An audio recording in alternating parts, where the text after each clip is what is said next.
बड़ी घटना भइल बहुते क्षति भइल भैया के प्रोग्राम में पुलिस जाए न देले बीच में रोक देले भाई के सारी के गाड़ी में माफ करी ए भाई लोग हमार खेसारी भैया के कि माफ करी ए भाई लोग हमार खेसारी भैया के।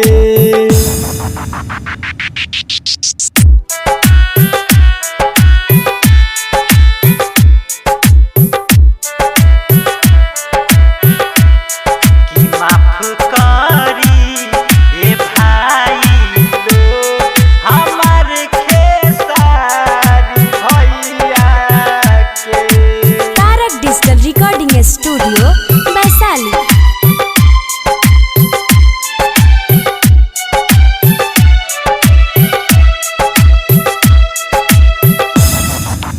दोस्त न बाटे भैया के दोस्त बाटे महामारी के ठीक न कैल तू भाई उनकर गाड़ी जराई के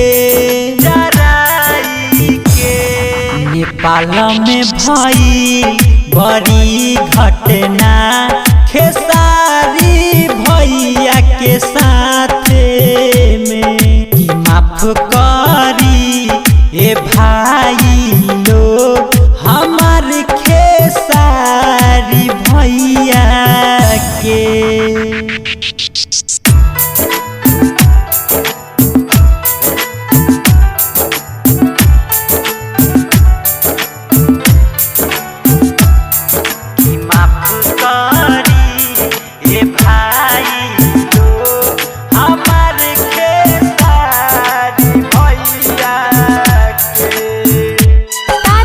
स्टूडियो वैशाली।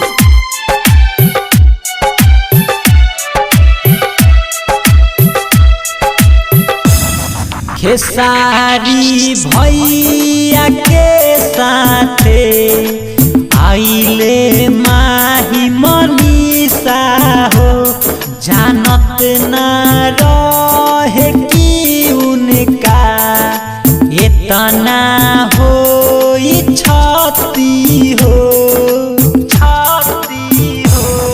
प्रेमी अर्जुन कहता रे ई गाई के गीतिया हो पवन राकेश कहता रे